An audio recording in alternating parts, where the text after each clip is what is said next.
क्या आपने भी ऐसा महसूस किया है कि कई बार आपको सपने में सांप बहुत साफ साफ दिखाई देता है, उसका रंग, उसकी आंखें, उसकी चाल, सब कुछ तेज और स्पष्ट? अगर हाँ, तो यह बात आपके लिए बेहद जरूरी है, क्योंकि सपनों में साफ दिखाई देने वाले सांप कोई साधारण सपना नहीं होता।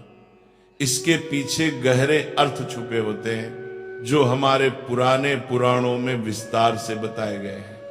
ये सपने यूं ही नहीं आते। हर सपने का आपके जीवन की किसी घटना, किसी आने वाले बदलाव या किसी संकेत से सीधा संबंध होता है। प्राचीन समय से नागों को बहुत पूजनीय माना गया है। नाग सिर्फ एक जीव नहीं, बल्कि ऊर्जा, शक्ति और भविष्य के संकेतों का प्रतीक माने जाते हैं। इसलिए जब सपने में नाग दिखाई देता है तो वह खाली हाथ नहीं आता। वह हमेशा कुछ न कुछ संदेश लेकर आता है। कुछ संदेश इतने महत्वपूर्ण होते हैं कि उन्हें हल्के में लेना भारी गलती हो सकती है। यही कारण है कि कहा जाता है, अधूरा ज्ञान हमेशा नुकसान करता है। इसलिए इस बात को आखिरी तक ध्यान से समझना जरूरी है।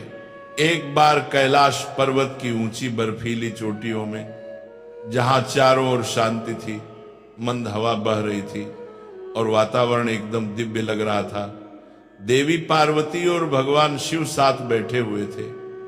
वहीं देवी पार्वती ने शिव जी से एक चिंतन भरा प्रश्न पूछा, हे स्वामी, मनुष्य जो सपने देखते हैं उनका क्या अर्थ होता है? क्या सपनों के पीछे भी कोई संदेश छुपा होता है? भगवान शिव मुस्कुराए, पार्वती जी की ओर प्रेम से देखा और कहा, हे देवी, सपने मन का आईना होते हैं। हमारे अवचेतन मन में जो बातें, भावनाएं, डर, इच्छाएं और अनुभव जमा होते हैं, वही सपनों के रूप में सामने आते हैं। इसीलिए हर सपना कुछ न कुछ अर्थ रखता है। आने वाली घटनाओं की झलक भी सपने में दिख सकती है। कई बार सपने चेतावनी होते हैं, कई बार आशीर्वाद। पार्वती जी ने फिर पूछा, हे नाथ, अगर सपने में सांप दिखाई दे तो इसका क्या अर्थ होता है? यह सपना क्यों आता है? क्या सपने में सांप दिखना किसी विशेष संकेत का प्रतीक है? भगवान शिव ने गंभीर होकर कहा, हे पार्वती, सपने में सांप दिखना एक अत्यंत महत्वपूर्ण संकेत है।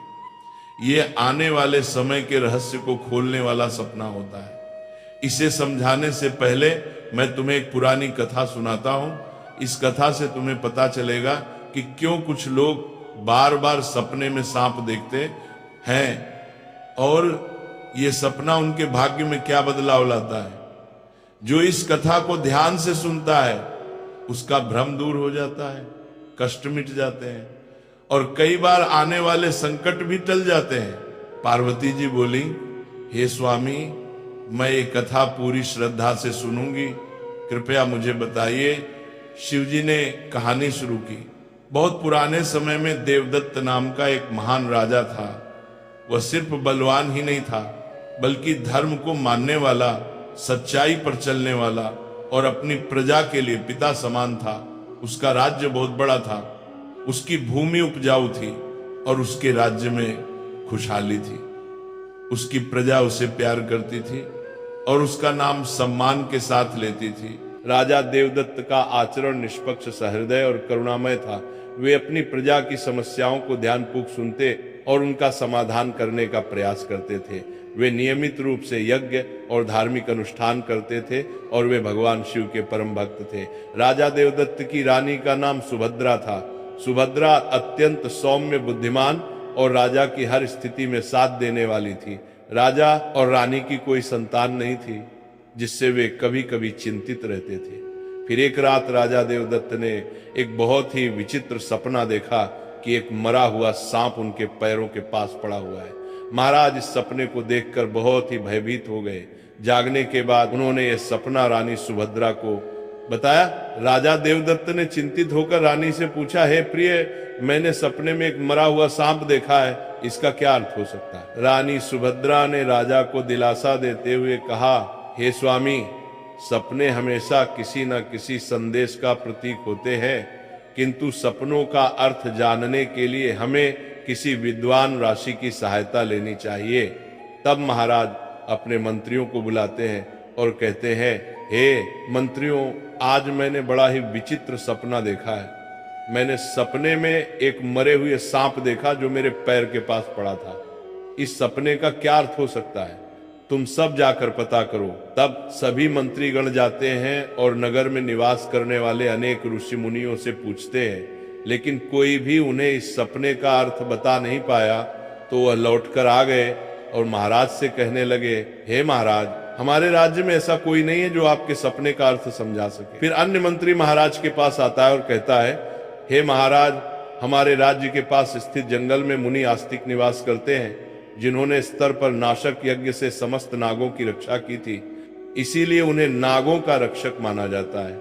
हमें उन्हीं के पास जाना चाहिए, वे ही आपको आपके सपनों का अर्थ समझा सकते हैं। फिर महाराज देवदत्त ने आस्तिक मुनि के आश्रम पर जाने का निर्णय लिया। तब महाराज अपने सिपाहियों के साथ रथ में बैठकर आस्तिक मुनि के आश्रम पर जाते हैं। तब आस्तिक मुनि महाराज का स्वागत करते हुए पूछते हैं, हे राजन, मेरे आश्रम में आपका स्वागत है। कहो, आपकी क्या समस्या है? किस कारण से आपका हमारे आश्रम में आगमन हुआ है? तब महाराज देवदत्त कहते हैं, हे मुनिवर, मैं आपके पास एक सहायता मांगने के लिए आया हूँ। मैंने नागों का एक विचित्र स्वप्न देखा है, उसी का अर्थ जानने के लिए आपके पास आया हूँ। आस्तिक मुनि कहते हैं, हे राजन, आपने सर्पों के विषय में जो भी स्वप्न देखा है उसे निसंकोच होकर कहें। सपने में सांप देखने पर इसका कोई न कोई अर्थ अवश्य होता है। ये जो स्वप्न आपने देखा है उसे विस्तार से बताएं। महाराज देवदत्त आस्तिक मुनि से कहते हैं, हे मुनिवर, कल रात मैंने एक विचित्र स्वप्न देखा। मैंने देखा कि एक मरा हुआ सांप मेरे पैरों के पास पड़ा हुआ था। कृपया मुझे स्वप्न का अर्थ बताइए। आस्तिक मुनि ने ध्यानपूर्वक राजा की बात सुनी और कहा, हे राजन, अगर सपने में आपको मरा हुआ सांप दिखाई देता है तो इसका मतलब है कि आपके जीवन की बाधाएं और संकट जल्द ही दूर होने वाले हैं। ये एक शुभ संकेत है, इसलिए आप चिंता मुक्त होकर घर पर जाएं। इसमें भयभीत होने वाली कोई बात नहीं है। फिर महाराज देवदत्त प्रसन्न होकर आए, आस्तिक मुनि को प्रणाम करते हैं और धन्यवाद देते हुए लौटकर अपने राज्य में लौट जाते हैं। इस स्वप्न के फलस्वरूप कुछ दिनों बाद राजा देवदत्त के राज्य में दुश्मनों द्वारा पैदा की गई सभी समस्याएं और संकट दूर हो गए। राजा इस संकेत से बहुत खुश हुआ। फिर अगले दिन रात को राजा देवदत्त को ऐसा ही सांप का और एक सपना आया। उस सपने में राजा देवदत्त ने देखा कि वो एक बड़े सांप को पकड़ रहे हैं। जागने के बाद राजा ने तुरंत आस्तिक मुनि के पास जाकर पूछा, हे मुनिवर, मैंने सपने में देखा कि मैं एक बड़े सांप को पकड़ रहा हूँ, इसका क्या अर्थ है?